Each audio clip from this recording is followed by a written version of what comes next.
معزز و محترم سامعین کرام،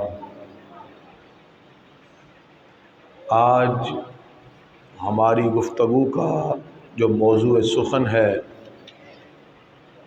وہ معاشرتی رویوں کی بہتری کے حوالے سے ہے۔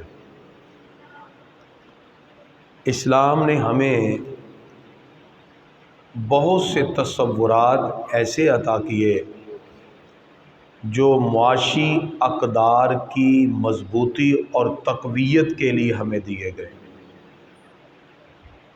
معاشرہ لوگوں کے ملنے سے بنتا ہے، فرد سے افراد ہیں، افراد سے گھرانے ہیں، گھرانوں سے خاندان ہیں، خاندان سے پھر گلی محلے اور باقی لوگوں کے مابین تعلق استوار ہوتے ہیں۔ تو جب ہم مختلف لوگوں کے ساتھ مختلف اعتبار سے ملتے ہیں، ہمارے بہت سے بیہیویئر ایک دوسرے کے سامنے ظاہر ہوتے ہیں۔ ان میں سے جو آج ہماری گفتگو کا موضوع سخن ہے وہ ہے اسلام کا تصور حیا۔ یہ ایسا تصور ہے جو رشتوں کا تقدس بھی سکھاتا ہے، معاشرے میں رہنے اور جینے کے طریقے بھی سکھاتا ہے۔ حیا ایسا مومن کا زیور ہے جو اس کی انفرادی زندگی میں بھی چین اور سکون لے آتا ہے، اور اس کے معاشرتی بیہیویئر میں، سوشل بیہیویئر میں، لوگوں کے تعلقات کے اندر بھی خوبصورتی پیدا فرما دیتا ہے۔ اسی لیے اللہ رب العزت نے قرآن مجید فرقان حمید کے اندر مختلف مقام پر مرد و زن کے مابین کچھ ایسے اصول عطا کر دیے جن اصول کی وجہ سے انسان بہت سی معاشرتی برائیوں سے بچ سکتا ہے۔ اللہ تعالیٰ نے قرآن مجید فرقان حمید میں مسلمانوں کو حکم دیا اور فرمایا کل للمؤمنین یغضوا من ابصارہم۔ پیارے محبوب، مسلمان مردوں کو حکم دیجئے کہ وہ اپنی نظروں کو جھکا کے رکھیں۔ وَقُلْ لِلْمُؤْمِنَاتِ يَغْضُضْنَ مِنْ أَبْصَارِهِنَّ، اور مسلمان عورتوں کو بھی حکم دیجئے کہ وہ بھی اپنی نظروں کو جھکا کے رکھیں۔ تو اس سے پتہ چلا کہ انسان کی اگر نظر بہک جائے تو اس کے پورے جسم کے اندر پیدا ہونے والے خیالات اور خیالات سے سر انجام دینے والے افعال وہ سارے کے سارے گمراہی اور بے راہ کی طرف چلے جاتے ہیں۔ تو اسلام نے تو ایسی نظر اٹھانے کی بھی اجازت نہیں دی کہ جس کی وجہ سے انسان کے ذہن میں کوئی ایسا خیال پیدا ہو جو اس کو برائی کی طرف لے جائے۔ جو دین اس خیال کو کچل دیتا ہے وہاں برائیوں کی کہاں اجازت ہو سکتی ہے؟ ہم ایسے پاکیزہ دین کو مانتے ہیں۔ اللہ تعالیٰ قرآن پاک میں ارشاد فرماتا ہے یا ایھا النبی، اے نبی کہہ دیجئے کل ازواجک و بناتک و نساء المؤمنین، اپنی بیویوں سے کہیے، اپنی بیٹیوں سے کہیے، تمام مومن عورتوں سے کہیے یدنین علیہن من جلابیبہن، عورتیں اپنے اوپر چادریں ڈال کے رکھیں۔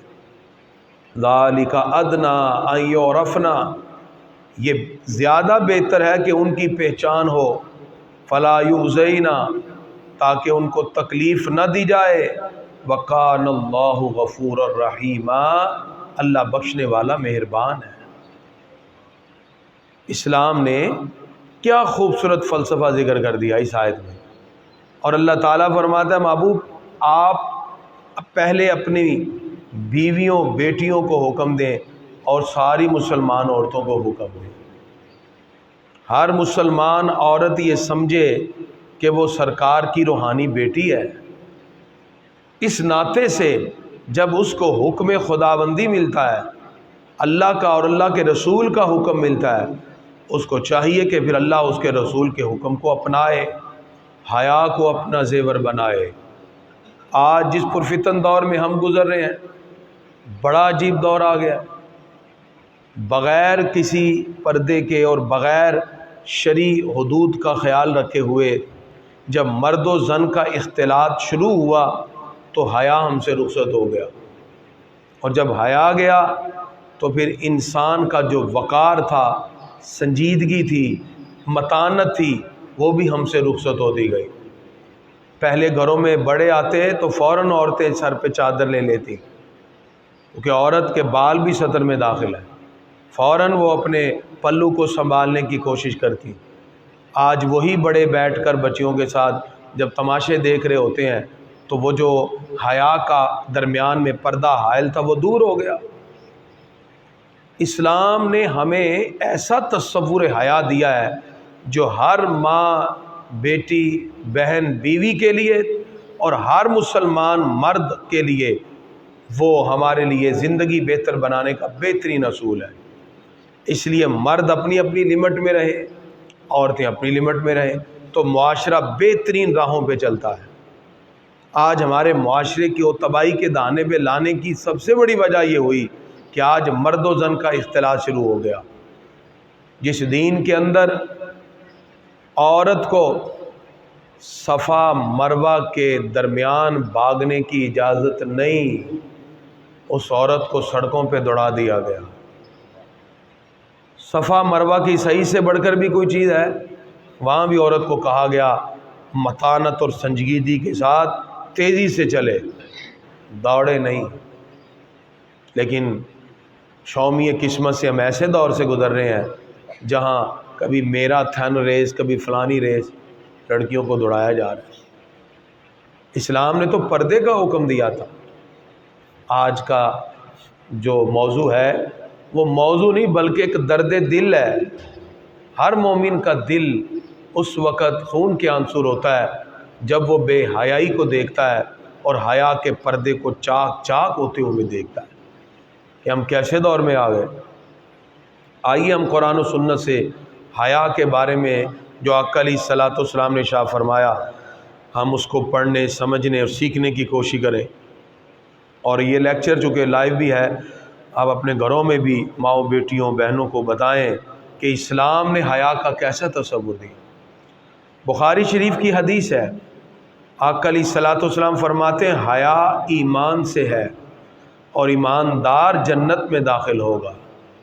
فرمایا بے حیائی بد اخلاقی ہے اور بد اخلاق کا داخلہ اور مقام جہنم ہے، دوزخ ہے۔ اب حیا کہتے کسے ہیں؟ اس لفظ کا میں ٹیکنیکل میننگ آپ کے سامنے رکھنے لگا ہوں، جس سے آپ کو پتہ چلے گا کہ لفظ حیا بھی ملٹی ڈائمینشن ورڈ ہے، اس کے بھی بے شمار معنی ہیں، کئی ڈائمینشن بنتی ہیں۔ شریعت میں حیا اس اچھائی کا نام ہے جو انسان کو ان تمام چیزوں کے چھوڑنے پر ابھارے جو شریعت میں بری گنی جاتی ہے، کبھی گنی جاتی ہے۔ ہر وہ بری چیز کو چھوڑنے کا انسان کے اندر ایک جذبہ ہوتا ہے، اور وہ جذبہ کیا ہے؟ حیا۔ اسی کی بنا پر آقا علیہ الصلوۃ والسلام فرماتے ہیں حیا خیر کی ہی موجب ہوتی ہے، یعنی جو حیا اپنائے گا وہ خیر کے اندر ہی چلا جائے گا، خیر کو واجب کرنے والی ہے حیا۔ تو اب ہر وہ چیز جو شریعت کہتی ہے چھوڑ دو، اس کو چھوڑنے کے لیے ہمارے اندر کون سا وصف ہونا چاہیے جی؟ حیا۔ یہی ہمیں مجبور کرے گا کہ یہ چیز شریعت میں منع ہے، اس کو چھوڑ دو۔ ایسی عادت ہی حیا کہلاتی ہے جو بری چیز سے اجتناب پر ابھارے اور حق والے کے حق میں کمی سے روکے۔ اس لیے حیا کو ایمان کا حصہ قرار دیا گیا اور اسے دیگر نیک اعمال کی طرح کوشش اور محنت کر کے حاصل کر کے انسان کو اپنی زندگی کو بہتر بنانے کا حکم دیا گیا۔ بلکہ حدیث میں تو آتا ہے کہ ایمان کی کئی شاخیں ہیں، الحیاء شعبۃ من الایمان، حیا بھی ایمان کی شاخوں میں سے ایک شاخ ہے۔ ایمان کی کئی شاخیں ہیں، ان میں سے ایک شاخ کیا ہے؟ ایمان، حیا۔ جو ایمان کی شاخ ہے، اور ایک روایت میں ہے حیا ایمان کا جز ہے، اور ایمان بہشت میں جنت میں لے جانے والا ہے، اور بے حیائی بدکاری ہے، اور بدکاری جہنم میں لے جانے والی ہے۔ آپ یوں سمجھیے، میں آپ کو آسان انداز میں اگر یہ ٹاپک کو سمجھاؤں، ہماری جتنی اخلاقیات ہیں، مورل ویلیوز ہیں، ان تمام اخلاقیات میں حیا ریڑھ کی ہڈی کا درجہ رکھتی ہے۔ جیسے جسم میں ریڑھ کی ہڈی ہو تو بندہ چلتا پھرتا ہے، اخلاقیات میں حیا ہی ریڑھ کی ہڈی ہے، اور اخلاق حسنہ کے تاج میں سب سے چمکتا اگر کوئی جگمگاتا ہیرا ہے تو وہ صرف اور صرف حیا ہی ہے۔ اور نبی کریم صلی اللہ علیہ وسلم فرماتے ہیں ہر دین میں ایک خلق ہے، خلق عادت کو کہتے ہیں، اچھی عادت کو، ہر دین میں۔ فرمایا اسلام کا خلق کیا ہے؟ حیا۔ ہر دین کے اندر ایک خلق اور ایک عادت ہے جو پسندیدہ ہے۔ اسلام کی پسندیدہ عادت کیا ہے جی؟ حیا۔ حیا انسانی زندگی میں ایک ضروری حیثیت رکھتی ہے، افعال میں، اخلاق میں، اقوال میں، انسان کے باطن میں چھپی ہوئی جو انسان کی بہت سی صلاحیتیں ہیں، اس میں بھی حیا ہی انسان کو خوبصورت سے خوبصورت بنا دیتا ہے۔ اور حدیث میں آتا ہے اگر بندے میں حیا نہ رہے تو پھر جو مرضی کرے، وَإِذَا فَاتَكَ الْحَيَاءُ فَافْعَلْ مَا شِئْتَ، جب تجھ میں حیا نہ رہے پھر تو جو چاہے کرے۔ یعنی یوں سمجھیے کہ بندے کو برائی سے بچانے والی صفت ہی حیا ہے، جب بندے میں حیا ہی نہ رہے پھر بندہ جو مرضی کرے۔ اس لیے گرامی حضرات، اب حیا کے درجے میں آپ کو بتانے لگا ہوں، اور یہ جو آج کے موضوع کا یہ والا حصہ ہے یہ ذرا غور سے سمجھیے گا۔ سب سے پہلے ہے اللہ سے حیا۔ کس سے جی؟ اللہ تعالیٰ سے حیا۔ یہ حیا دین کی قوت اور انسان کے ایمان کو یقین کا درجہ دے دیتی ہے۔ ایک بندہ تنہائی میں بھی گناہ کیے جا رہا ہے، تنہائی میں ہی بیٹھا۔ آج کے دور کا سب سے بڑا اگر مسئلہ آپ پوچھے نا، وہ ہے تنہائی کو پاک کرنا۔ پہلے دور میں انسان اپنی تنہائی میں کتنا گناہ کر سکتا تھا، آج یہ موبائل فونوں نے آ کے انسان کی تنہائیوں کو بھی ناپاک کر دیا۔ تنہائی اگر پاک آج کے دور میں کسی کی ہے، میں سمجھتا ہوں وہ بہت بڑا نیک اور پاک باز ہے، اللہ ماشاء اللہ۔ تنہائی کب پاک ہوگی؟ جب آپ کے دل میں اللہ رب العزت کی طرف سے حیا ہو، اللہ سے بھی حیا کریں، آپ برائی کے راستے کی طرف نہیں جائیں گے، باوجود اس کے کہ شیطان اور نفس امارہ آپ کو ڈفرنٹ برائی کی ایکٹیویٹیز کی طرف لے جانا چاہے، ایسی ویب سائٹ کی طرف یا سوشل میڈیا کی طرف لے جانا چاہے جو بے حیائی کے راستوں کو کھولے، اگر آپ اس سے بچیں گے تو صرف ایک جذبے کی وجہ سے، اگر آپ کے دل میں اللہ تعالیٰ سے حیا ہے کہ کوئی نہیں دیکھ رہا، میرا رب تو دیکھ رہا ہے۔ اور روزہ یہی تو سکھا رہا ہے۔ تنہائی میں انسان نہ پانی پیتا نہ کھا رہا ہے، کوئی کہتا کوئی دیکھ رہا، کھا لے، کہتا کوئی نہیں دیکھ رہا، میرا پروردگار تو دیکھ رہا ہے۔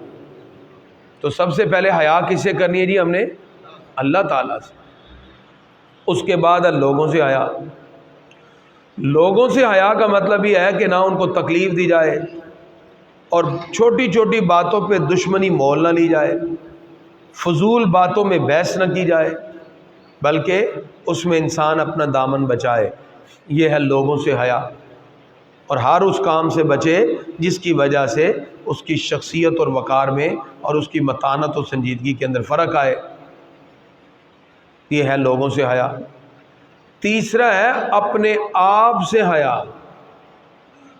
یہ جو اپنے آپ سے حیا ہے، اس کا مفہوم یہ ہے جو میں آپ کو سمجھانے لگا ہوں، کہ بندہ اپنی پاک دامنی کو سلامت رکھے۔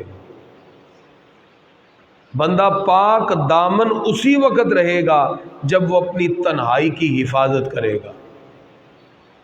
آپ جانتے ہیں کہ تلوار سے جہاد کرنا، اس سے افضل جہاد کون سا ہے؟ نفس کے خلاف جہاد کرنا، اسے جہاد اکبر کہتے ہیں۔ آقا علیہ الصلوۃ والسلام جہاد سے واپس آئے، صحابہ سے کہتے ہیں ہم چھوٹے جہاد سے بڑے جہاد کی طرف آ گئے۔ صحابہ پریشان تھے، ہم تلوار لے کے میدان عمل سے آئے ہیں، اتنا بڑا جہاد کر کے ہیں، اب سرکار کہتے ہیں بڑا جہاد، اور میں ہاں اپنے نفس کے خلاف لڑنا یہ جہاد اکبر ہے، سب سے بڑا جہاد ہے۔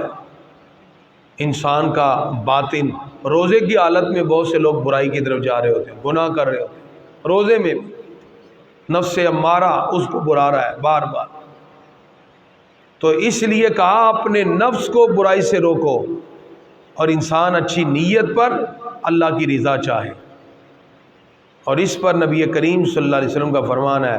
آقا علیہ الصلوۃ والسلام فرماتے ہیں لوگو اللہ سے حیا کرو اور حیا کا حق ادا کرو۔ کسی نے سوال کیا رسول اللہ صلی اللہ علیہ وسلم سے کہ ہم اللہ سے شرماتے تو ہیں؟ آپ نے جواب دیا یہ حیا نہیں بلکہ دماغی تخیلات میں، آپ کی سوچ میں جو جو خیال پیدا ہوں ان کو پورا قابو رکھا جائے، یہی انسان کے خیال کو قابو میں رکھنا یہ انسان کو حیا کی طرف لے جاتا ہے، دنیا کی خوبصورتی عطا فرماتا ہے، او کما قال النبی صلی اللہ علیہ وسلم۔ لہذا آقا علیہ الصلوۃ والسلام نے فرمایا جب انسان میں تینوں طرح کی حیا مکمل ہوگی تو اس میں خیر کے اسباب بھی کامل ہوں گے اور برائی کے اسباب کی نفی ہو جائے گی۔ نبی کریم صلی اللہ علیہ وسلم اس میں فرماتے ہیں حیا سے بھلائی حاصل ہوتی ہے، اور حیا کے مقابلے میں فحش ہے، فحاشی اور عریانی ہے۔ آج ہم کس برے دور میں ہیں کہ اس کے اندر تو اگر کوئی چھوٹا سا 20 روپے کا پاؤڈر بھی بیچنا ہو تو اس پہ بھی عورت کی تصویر لگائی جاتی ہے۔ ویسے ہم زمانے کو برا نہیں کہہ رہے، ہم لوگوں کی بات کر رہے ہیں، کیونکہ زمانے کو تو برا کہنے سے ویسے ہی منع کیا۔ افراد کی دیکھیں کیسی جو ہے نا تخیلات ہو چکی ہیں، کیسی روٹین بن چکی ہے۔ اللہ تعالیٰ سورہ نور میں فرماتا ہے ان الذین، بے شک وہ لوگ یحبون ان تشیع الفاحشہ، جو چاہتے ہیں کہ فحشی لوگوں کے اندر پھیلے، فی الذین آمنوا، ایمان والوں کے اندر پھیلے، لہم عذاب علیم، ان کے لیے دردناک عذاب ہے، فی الدنیا والآخرہ، دنیا میں اور آخرت میں، واللہ یعلم وانتم لا تعلمون، اللہ جانتا ہے اور تم نہیں جانتے۔ اب اس سے پتہ چلا معاشرے میں جتنے بھی ایسی ویب سائٹس ہیں، ایسے گروپ ہیں جو بے حیائی اور فحاشی کو پھیلانے والے ہیں، وہ سارے کے سارے لوگ اللہ کے اس حکم کو یاد رکھیں۔ اللہ فرماتا ہے جو معاشرے میں بے حیائی پھیلائے گا ایمان والوں میں، ان کے لیے دردناک عذاب کی وعید ہے۔ اب تقوی اور حیا کا تعلق سنیں۔ تقوی دل کے اندر اللہ کے خوف سے پیدا ہوتا ہے، اس کے اثر اعمال پہ بڑھتے ہیں، اور حیا تقوی کے زیر اثر ہے، یعنی تقوی کے زیر اثر جو اللہ کا اور لوگوں کا اور اپنا خیال رکھے، یہ تین چیزیں ہیں، اللہ کا، لوگوں کا اور اپنا حیا کرے، تو پھر وہ اپنے نفس کے سامنے بھی شرمندہ نہیں ہوتا۔ بعض لوگ تو وہ ہیں جو ایسا غلط کام کر بیٹھتے ہیں جو اپنے نفس کے سامنے بھی ذلیل ہوتے رہتے ہیں۔ تو حیا انسان کو اپنے آپ کے سامنے، یعنی بعض بندے کہتے ہیں کریمی صاحب ہم تو اپنی نظروں سے بھی گر گئے، تو وہ بے حیائی کی وجہ سے بندہ اپنی نظر سے بھی گر جاتا ہے۔ جب بندہ اپنی نظر سے گر گیا تو پھر انسان کا کیا وقار رہا۔ اس لیے اسلام نے مرد و زن کے مابین کچھ اصول بتا دیے، کچھ قیود لگا دی اور لمیٹیشن لگا دی۔ تو گرامی حضرات، آقا علیہ الصلوۃ والسلام فرماتے ہیں جس میں حیا ہوگی اس میں زینت ہوگی، اور مردوں کے لیے اگر حیا کی بات کریں تو سب سے بڑھ کر ہمارے لیے حیا سمجھنے میں رسول اللہ صلی اللہ علیہ وسلم کی ذات کے بعد حضرت عثمان غنی رضی اللہ عنہ کا کردار ہے۔ حیا کا پیکر تھے، پیکر شرم و حیا تھے۔ گرامی حضرات، آج کے اس موضوع کا مقصد یہ تھا کہ معاشرے میں بڑھتی ہوئی جو بے راروی ہے اس کے اندر ایک عنصر جو بہت زیادہ وہ بے حیائی کا ہے، اور انسان جب نہ خدا کا حیا کرے، نہ لوگوں کا حیا کرے، نہ اپنا حیا کرے، تو ایک وقت آتا ہے کہ پھر وہ اپنی نظروں میں بھی گر کر اپنی زندگی نہیں گزار سکتا۔ ایسے آنے والے وقت سے بچ کر انسان پہلے اپنی سوچ، اپنی فکر، اپنی تنہائیوں کو پاک کر کے اپنے رب کی طرف رجوع کرنے کی کوشش کرے۔ اور یہ حیا، یہ مومن کا زیور ہے، اس زیور کی حفاظت کریں۔ شیطان تو کوشش کرے گا سوچ میں، فکر میں، تخیلات میں انسان کی تباہی لائے۔ اور آج آپ دیکھ لیجئے بازاروں کا جو حال ہے، شادیوں کا جو حال ہو چکا ہے۔ پہلے بڑے اچھے دور تھے، مردوں کا الگ اہتمام، عورتوں کا الگ اہتمام، اب ساری جگہ ایک ہی ہے۔ مرد و زن کے اختلاط بازار میں ہے، روزے کے اندر لوگ بازاروں میں آئے ہوئے ہیں، خریداری ہو رہی ہے، حیا کا جنازہ نکل گیا۔ آئیے آج ہم کوشش کریں اس موضوع کو پریکٹیکلی اپنانے کی کوشش کریں۔ حیا مومن کا زیور ہے، اس کی حفاظت کریں، اور جہاں تک ہو سکے ہم معاشرے میں بھی اس بات کو عام کرتے جائیں۔ جب یہ وصف حیا پیدا ہوگا، بندہ گناہوں سے بھی بچتا ہے، برائیوں سے بھی بچتا ہے، اور اللہ پھر اس سے صراط مستقیم بھی عطا فرما دیتا ہے۔ آخر میں شرعی مسئلہ سماعت فرمائی۔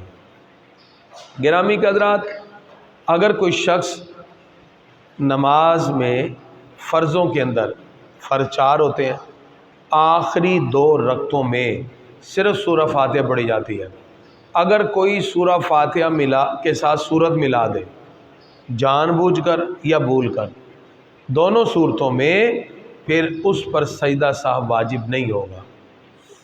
مسئلہ سمجھ آ گیا جی؟ فرضوں کی آخری 2 رکعتوں میں کیا پڑھی جاتی ہے جی؟ صرف سورہ فاتحہ۔ اگر اس نے سورہ فاتحہ کے ساتھ سورت ملا لی بھول کر یا جان بوجھ، دونوں صورتوں میں اس پہ سجدہ سہو واجب نہیں ہوگا۔ کیوں نہیں ہوگا؟ اس لیے کہ یہ محل قرات ہے۔ پڑھی تو ویسے سورہ فاتحہ ہی جاتی ہے، لیکن قرات کے محل میں اگر کوئی قرات کو بڑھا بھی دیتا ہے تو پھر بھی اس کے اوپر قرات کے بڑھانے سے سجدہ سہو واجب نہیں ہوتا۔ آپ کے ذہن میں کوئی سوال ہے آج کے موضوع حیا کے حوالے سے، یا کوئی بھی دینی مسئلہ آپ پوچھئے، آپ کے پوچھے گئے سوالوں کے جوابات دیجیے جی۔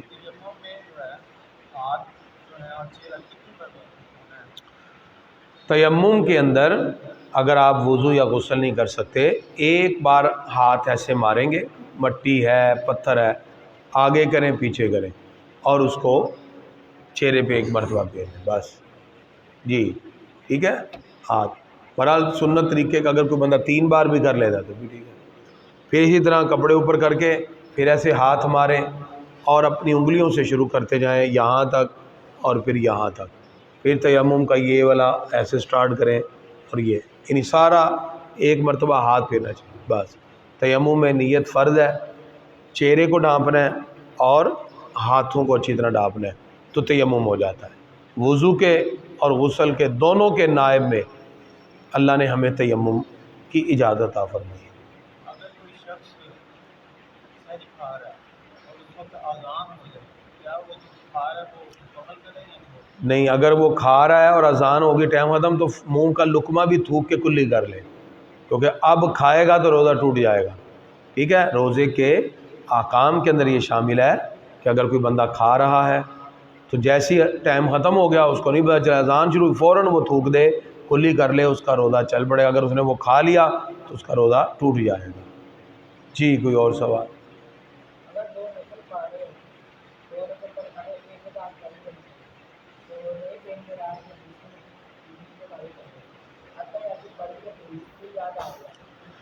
کھڑے ہو جائیں، 2 نفل پڑھ رہے ہیں، 1 رکعت کے بعد آپ بیٹھ گئے، آپ کو یاد ہی نہیں رہا کہ میں نے بھی تو دوسری پڑھی نہیں، تو آپ کو جیسے ہی یاد آئے گا آپ کھڑے ہو جائیں، دوسری رکعت پوری کر کے پھر آخر میں سجدہ صاف کر کے نماز ہو جائے گی، سجدہ صاف کرنا پڑے گا اس میں جی۔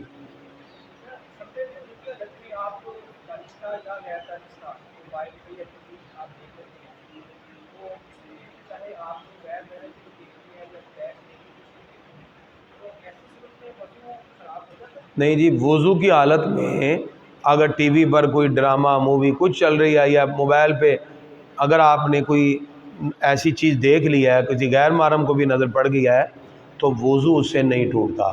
وضو برقرار ہے، البتہ اپنی آنکھوں کی حفاظت کرنی چاہیے، لیکن وضو اس سے نہیں ٹوٹتا، وضو برقرار ہے۔ جی دیوس اسے کہتے ہیں کہ جو شخص باوجود اس کے کہ اللہ تعالیٰ نے اس کو صلاحیت دی، وہ سمجھتا ہے، پھر وہ اپنے انڈر اپنی وائف کو، اپنی بچیوں کو، اگر وہ اسلام کی تبلیغ نہیں کر رہا، پردے کی تلقین نہیں کر رہا، بلکہ اس کی فیملی، اس کے انڈر جتنے بھی لوگ ہیں وہ گناہ کی طرف جا رہے ہیں اور وہ اس پر ان کا معاون بنا ہوا ہے، اس کو دیوس کہتے ہیں۔ شریعت میں اس کے لیے بڑے سخت الفاظ استعمال ہوئے۔ آپ اپنی ڈیوٹی ادا کریں، وائف کو سمجھائیں، بچیوں کو سمجھائیں، پردے کی تلقین کریں، آپ کو اپنی تبلیغ کا اجر ملے گا، لیکن اگر آپ اس برائی میں شریک ہو جائیں گے تو پھر اس کو شرع کے لفظ سے دیوس کہا جاتا ہے۔ جی کوئی اور سوال؟ اگر کوئی شخص غسل کر رہا ہے تو اگر غسل کے دوران اس میں پیشاب کے قطرے خارج ہو جاتے ہیں یا بار بار ہو، کیا اس کو پھر دوبارہ وضو؟ غسل کے دوران اگر پھر ناپاکی ظاہر ہو جائے تو پھر اس کے لیے یہی حکم ہے کہ وہ ناپاکی کو دور کرے، پھر وضو کر کے پھر دوبارہ سے غسل کر لے تو اس کا غسل سلامت ہے۔ اگر غسل کے دوران نکل بھی جاتے ہیں ناپاکی کے قطرے وغیرہ تو اس سے غسل پہ فرق نہیں آئے گا، بس یہ ہے کہ اپنے آپ کو اس ناپاکی سے خود بچائے، وہ صاف کر کے پھر دوبارہ پانی اپنے اوپر ڈال کے غسل کر لے، اس کا غسل سلامت رہے گا، ٹھیک ہے۔ اور طریقہ کار وہی رکھنا ہے کہ پہلے نجاست کو دور کریں، پھر اپنے باقی وضو کریں، پھر اس کے بعد غسل، طریقہ کار وہی رکھنا ہے۔ اور کوئی سوال؟ دعا ہے اللہ تعالی ہم سب کی حاضری اپنی بارگاہ میں قبول فرمائے۔ مولا یا صلی و سلم دائما ابدا علی حبیبک خیر الخلق کلہم۔ بسم اللہ الرحمن الرحیم، الحمد للہ رب العالمین والعاقبۃ للمتقین والصلاۃ والسلام علی خیر خلقہ محمد وآلہ وصحبہ اجمعین۔ یا اللہ جو ہم نے مسائل سیکھے اس کو سمجھنے یاد رکھنے کی توفیق عطا فرما۔ جو لوگ شریک ہیں یا اپنے گھروں میں بیٹھ کر ہمارے ساتھ درس قرآن میں شریک ہیں، سب کا بیٹھنا کہنا سننا اپنی بارگاہ میں قبول فرما۔ یا اللہ ہم سب کی حاضری اپنی بارگاہ میں قبول فرما، جو کچھ ہم نے سیکھا اس پہ عمل کی توفیق عطا فرما۔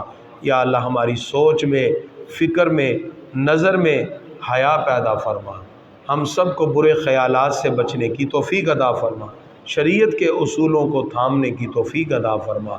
وصلی اللہ تعالی علی خیر خلقہ محمد وآلہ وصحبہ اجمعین برحمتک یا۔ کل یہ درس